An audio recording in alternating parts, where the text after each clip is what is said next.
We're gonna do some Edgar Allan Poe short stories for the time being. Let's see. Which one would sound nice? And by nice, I mean for sound good with me reading it. I wonder. Midget seeks revenge. Search for pirate treasure. An old house and its secrets. Talking with a dead man. A love story. Man vs. nature adventure story. A story of revenge. Horror story about a cat. You know, I think I'm gonna go with Black Cat. I do have a black cat, and I'm intrigued to see how this goes. I haven't read a whole lot of Edgar Allan Poe, but I know what to expect. In a way. So. It's the entirety of the story. It looks like it, yeah. Alright, great. Let's do this.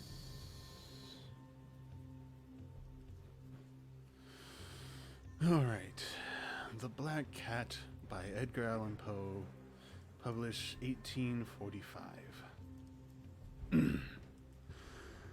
For the most wild, yet most homely narrative which I am about to pen, I neither expect nor solicit belief.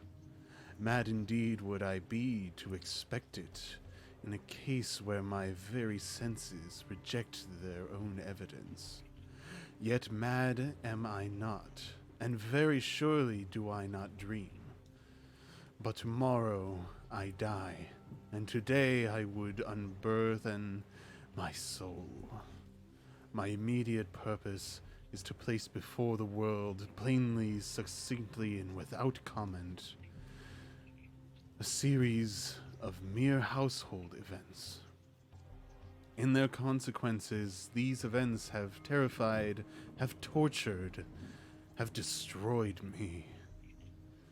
Yet I will not attempt to expound them. To me, they have presented little but horror. To many, they will seem less terrible than Baroque's. Thereafter, perhaps, some intellect may be found which will reduce my phantasm to the commonplace. Some intellect more calm, more logical, and far less excitable than my own, which will perceive in the circumstances I detail with awe nothing more than an ordinary succession of very natural causes and effects. From my infancy, I was noted for the docility and humanity of my disposition. My tenderness of heart was even so conspicuous as to make me the jest of my companions. I was especially fond of animals, and was indulged by my parents with a great variety of pets. With these I spent most of my time, and never was so happy as when feeding and caressing them. This peculiarity of character grew with my growth, and in my manhood I derived from it one of my principal sources of pleasure.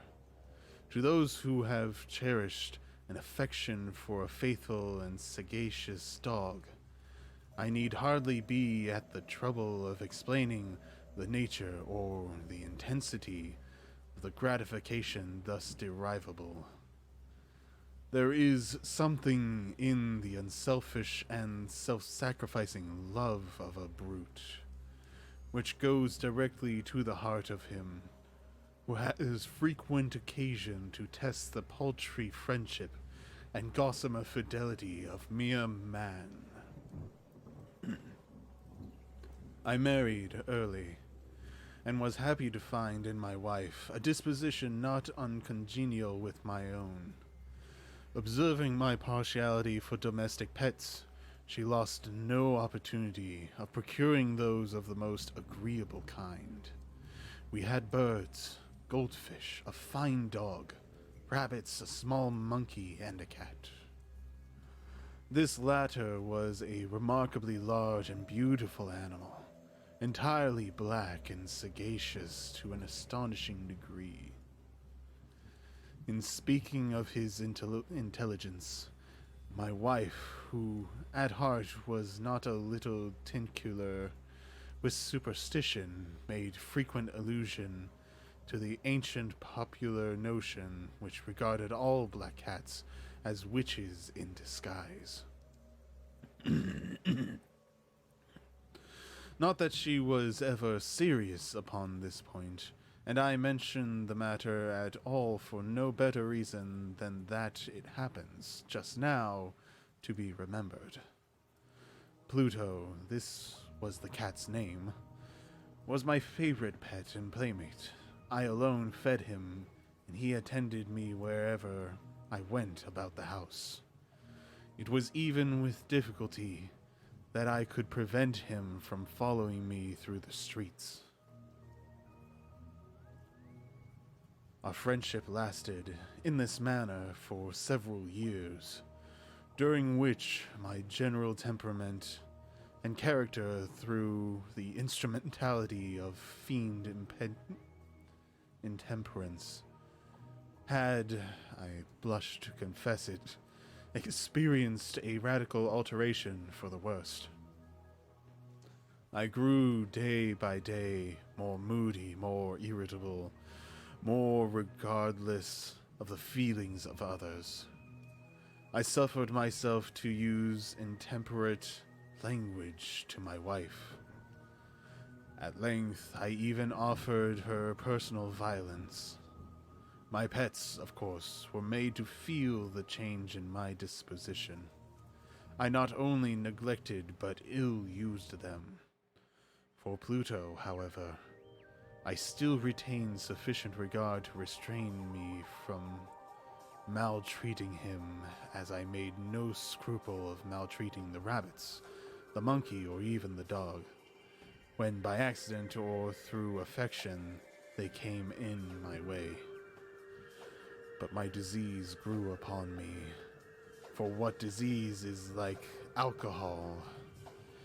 And at length even Pluto, who was now becoming old, and consequently somewhat peevish, even Pluto began to experience the effects of my ill temper. One night, returning home much intoxicated from one of my haunts about town, I fancied that the cat avoided my presence. I seized him, when, in his fright at my violence, he inflicted a slight wound upon my hand with his teeth. The fury of a demon instantly possessed me. I knew myself no longer.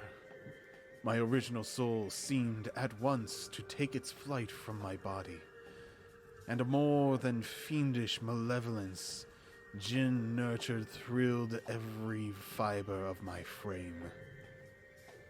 I took from my waistcoat pocket a penknife, opened it, grasped the poor beast by the throat, and deliberately cut one of its eyes from the socket. I blush, I burn, I shudder, while I pen the damnable atrocity.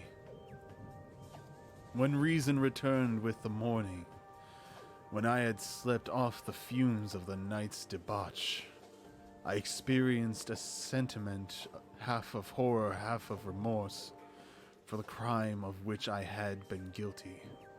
But it was, at best, a feeble and equivocal feeling, and the soul remained untouched. I again plunged into excess, and soon drowned in wine all memory of the deed. In the meantime, the cat slowly recovered. The socket of the lost eye presented, it is true, a frightful appearance, but he no longer appeared to suffer any pain. He went about the house as usual, but as as might be expected, fled in extreme terror at my approach. I had so much of my old heart left as to be at first grieved by this evident dislike on the part of a creature which had once so loved me. But this feeling soon gave place to irritation, and then came, as if to my final and irrevocable overthrow, the spirit of perverseness. Of this spirit philosophy takes no account. Yet I am not no more sure that my soul lives than I am that perverseness is one of the primitive impulses of the human heart, one of the indivisible primary faculties or sentiments which give direction to the character of man. Who has not 100 times found himself committing a vile or a silly action for no other reason than because he knows he should not? Have we not a perpetual inclination in the teeth of our best judgment to violate that which is law merely because we understand it to be such? This spirit of perverseness, I say, came to my final overthrow. It was this unfathomable longing of the soul to vex itself, to offer violence to its own nature, to do wrong for the wrong's sake only, that urged me to continue and finally to consummate the injury I had inflicted upon the unoffending brute.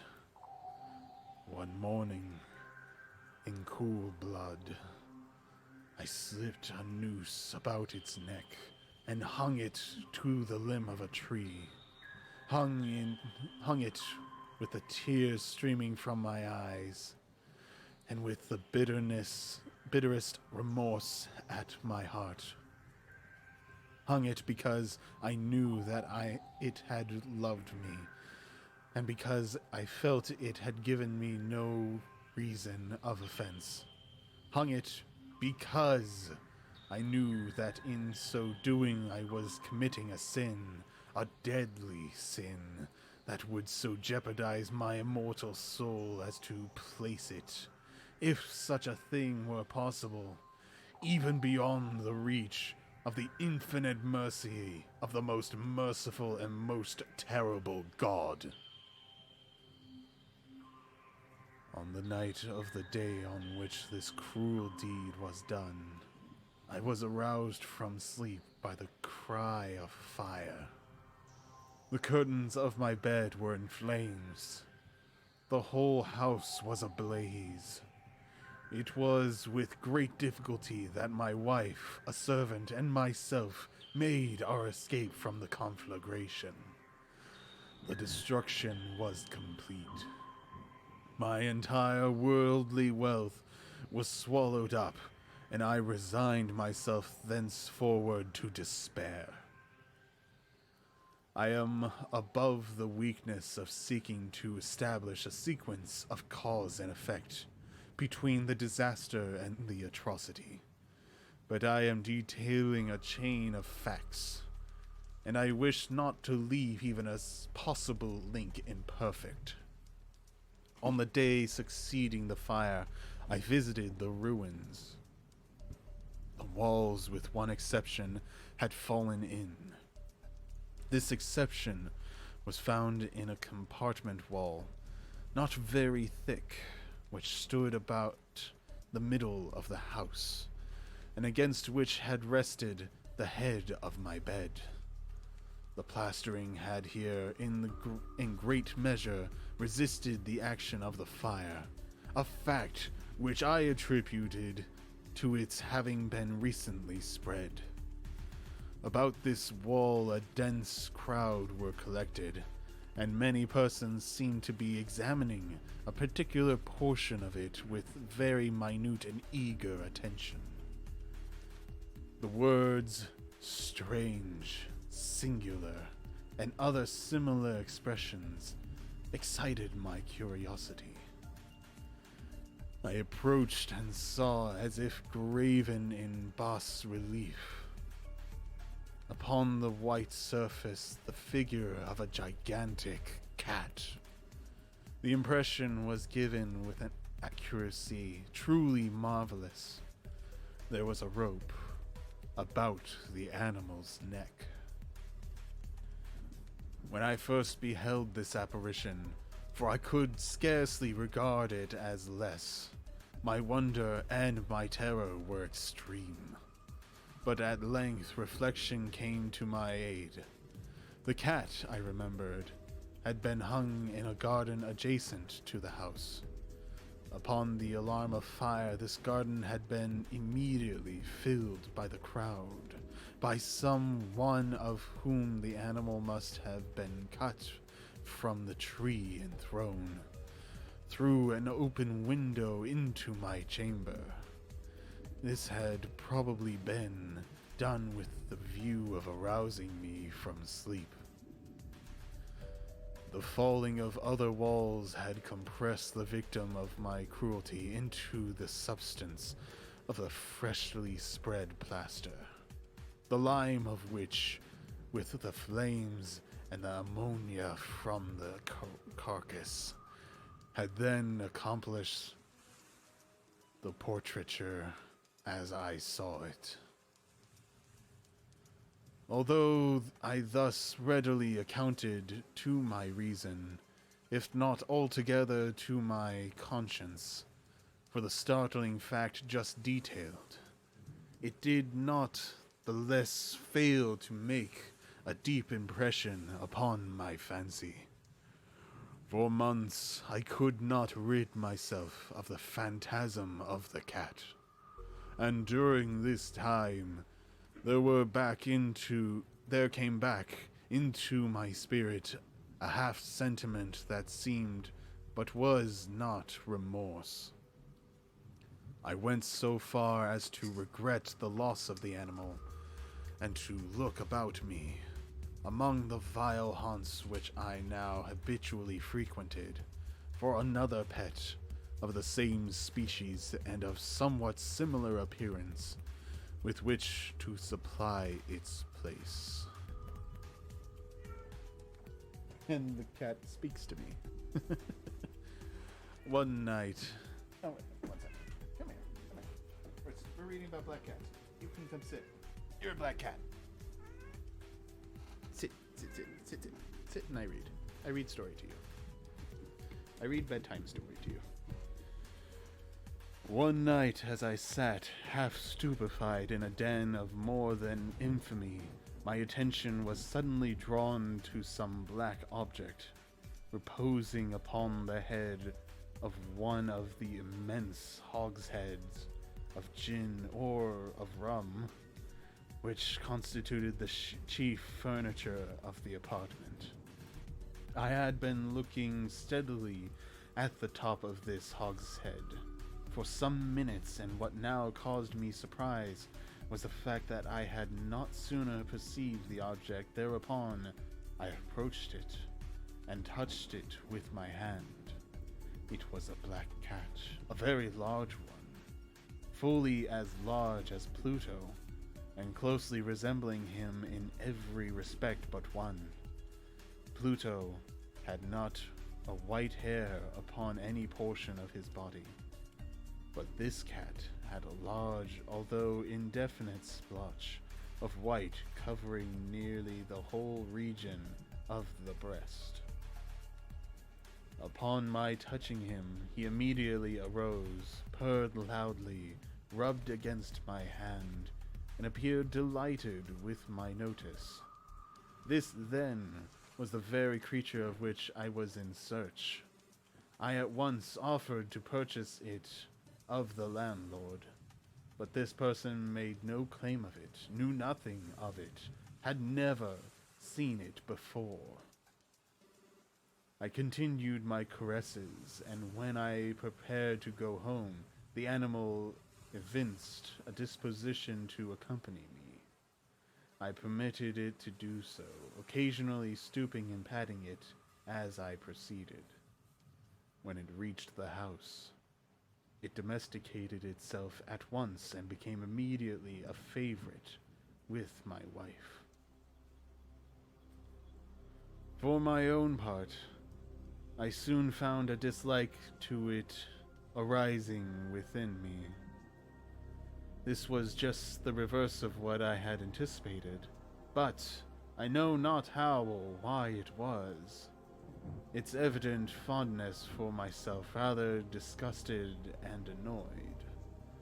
By slow degrees, these feelings of disgust and annoyance rose into the bitterness of hatred.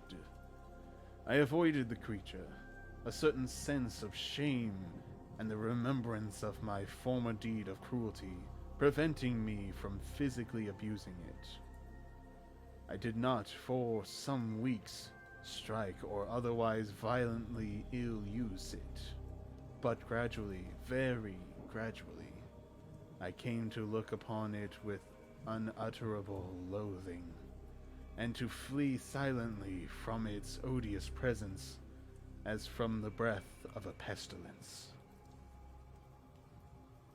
What added, no doubt, to my hatred of the beast was the discovery on the morning after I brought it home that, like Pluto, it also had been deprived of one of its eyes. The circumstance, however, only endeared it to my wife, who, as I have already said, possessed in a high degree that humanity of feeling which had once been my distinguishing trait, and the source of many of my simplest and purest pleasures. With my aversion to this cat, however, its partiality for myself seemed to increase. It followed my footsteps with a pertinency which it would be difficult to make the reader comprehend. Whenever I sat, it would crouch beneath my chair or spring upon my knees, covering me with its loathsome caresses. If I arose to walk, it would get between my feet and thus nearly throw me down, or fastening its long and sharp claws in my dress chamber, clamber in this manner to my breast. At such times, although I longed to destroy it with a blow, I was yet withheld from doing so, partly by a memory of my former crime, but chiefly, let me confess it at once, by absolute dread of the beast. This dread was not exactly a dread of physical evil, and yet I should be at a loss how otherwise to define it. I am almost ashamed to own, yes, even in this felon's cell, I am almost ashamed to own, that the terror and horror with which the animal inspired me had been heightened by one of the merest chimeras it would be possible to conceive. My wife had called my attention more than once to the character of the mark of white hair of which I have spoken, and which constituted the sole visible difference between the strange beast and the one I had destroyed. The reader will remember that this mark, although large, had been originally very indefinite, but by slow degrees nearly imperceptible, and which for a long time my reason struggled to reject as fanciful. It had, at length, assumed a rigorous distinctness of outline. It was now the representation of an object that I shudder to name, and for this above all I loathed and dreaded, and would have rid myself of the monster had I dared. It was now, I say, the image of a hideous of a ghastly thing, of the gallows. Oh, mournful and terrible engine of horror and of crime, of agony and of death. And now, was I indeed wretched beyond the wretchedness of mere humanity, and a brute beast, whose fellow I had contemptuously destroyed, a brute beast to work out for me, a man fashioned in the image of the high God. So much of insufferable woe. Alas! Neither by day nor by night knew I the blessing of rest any more. During the former, the creature left me no moment alone, and in the latter, I started hourly from dreams of unutterable fear to find the hot breath of the thing upon my face, and its vast weight, an incarnate nightmare that I had no power to shake off, incumbent eternally upon my heart. Beneath the pressure of torments such as these, the feeble remnant of the good within me succumbed. Evil thoughts became my sole intimates. The darkness and most evil of thoughts. The moodiness of my usual temper increased a hatred of all things and of all mankind, while from the sudden, frequent, and ungovernable outbursts of a fury to which I now blindly abandoned myself, my uncomplaining wife, alas, was the most usual and the most patient of sufferers. One day she accompanied me upon some household errand into the cellar of the old building which our poverty compelled us to inhabit. The cat followed me down the steep stairs, and nearly throwing me headlong, exasperated me to madness. Uplifting an axe, and forgetting in my wrath the childish dread which had hitherto stayed my hand, I aimed a blow at the animal which, of course, would have proved instantly fatal had it descended as I wished. But this blow was arrested by the hand of my wife, goaded by the interference into a rage more than demoniacal. I withdrew my arm from her grasp and buried the axe in her brain. She fell dead upon the spot without a groan.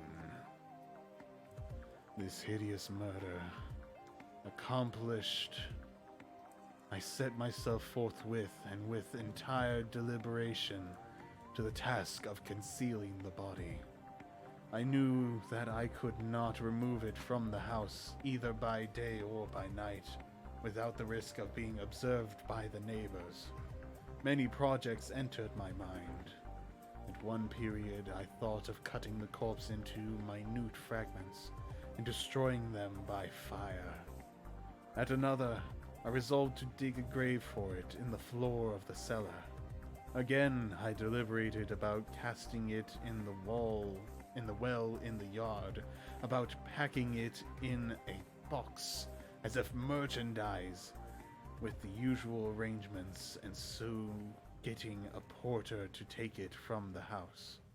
Finally, I hit upon what I considered a far better expedient than either of these. I determined to wall it up in the cellar, as the monks of the Middle Ages are recorded to have walled up their victims. For a purpose such as this, the cellar was well adapted. Its walls were loosely constructed, and had lately been plastered throughout with a rough plaster. which the dampness of the atmosphere had prevented from hardening. Moreover, in one of the walls was a projection caused by a false chimney or a fireplace that had been filled up and made to resemble the rest of the cellar. I made no doubt that I could readily displace the bricks at this point, insert the corpse, and wall the hole up as before, so that no eye could detect anything suspicious. And in this calculation I was not deceived. By means of a crowbar, I easily dislodged the bricks, and having carefully deposited the body against the inner wall, I propped it in that position while, with little trouble, I relaid the whole structure as it originally stood. Having procured mortar, sand, and hair with every possible precaution, I prepared a plaster which could not be distinguished from the old, and with this, I very carefully went over the new brickwork. When I had finished, I felt satisfied that all was right. The wall did not present the slightest appearance of having been disturbed. The rubbish on the floor was picked up with the minutest care. I looked around triumphantly and said to myself, "Here at least, then, my labor has not been in vain." My next step was to look for the beast which had been the cause of so much wretchedness, for I had at length firmly resolved to put it to death. Had I been able to meet with it at the moment, there could have been no doubt of its fate. But it appeared that the crafty animal had been alarmed at the violence of my previous anger and forbore to present itself in my present mood. It is impossible to describe or to imagine the deep, the blissful sense of relief which the absence of the detested creature occasioned in my bosom. It did not make its appearance during the night, and thus for one night at least, since its introduction into the house, I soundly and tranquilly slept. I slept even with the burden of murder upon my soul. The second and third day passed, and still my tormentor came not. Once again I breathed as a free man. The monster, in terror, had fled the premise forever. I should behold it no more. My happiness was supreme. The guilt of my dark deed disturbed me but little. Some few inquiries had been made, but these had been readily answered. Even a search had been instituted, but of course, nothing was to be discovered. I looked upon my future felicity as secured. Upon the fourth day of the assassination, a party of the police came very unexpectedly into the house and proceeded again to make rigorous investigation of the premise. Secure, however, in the inscrutability of my place of concealment, I felt no embarrassment whatever. The officers bade me accompany them in their search. They left no nook or corner unexplored. At length, for the third or fourth time, they descended into the cellar. I quivered not in a muscle. My heart beat calmly as that of one who slumbers in innocence. I walked the cellar from end to end. I folded my arms upon my bosom and roamed easily to and fro. The police were thoroughly satisfied and prepared to depart. The glee at my heart was too strong to be restrained. I burned to say if but one word by way of triumph and to render doubly sure their assurance of my guiltiness. "Gentlemen," I said at last, as the party ascended the stairs, "I delight to have allayed your suspicions. I wish you all health and a little more courtesy. By the by, gentlemen, this is a very well-constructed house." In the rabid desire to say something easily, I scarcely knew what I uttered at all. "I may say an excellently constructed house. These walls... Are you going, gentlemen? These walls are solidly put together. And here, through the mere frenzy of bravado, I rapped heavily with a cane which I held in my hand upon the very position of the brickwork behind which stood the corpse of my wife of my bosom. But may God shield and deliver me from the fangs of the arch-fiend. No sooner had the reverberation of my blows sunk into silence than I was answered by a voice from within the tomb. By a cry at first muffled and broken, like the sobbing of a child, and then quickly swelling into one long, loud, and continuous scream.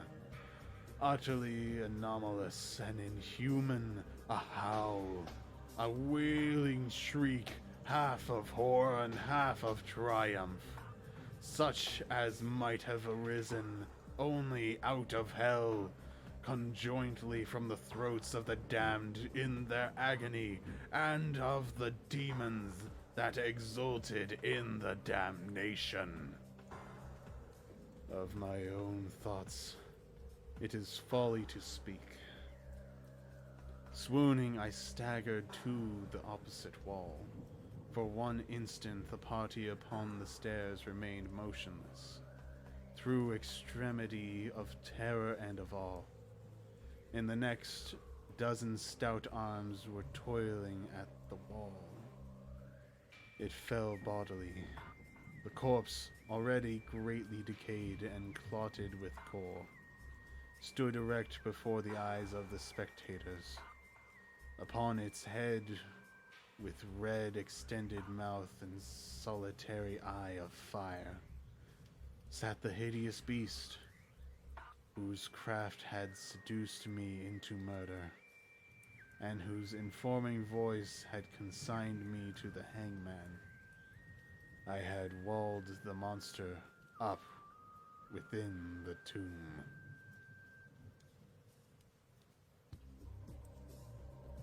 And that was The Black Cat by Edgar Allan Poe. That was a story.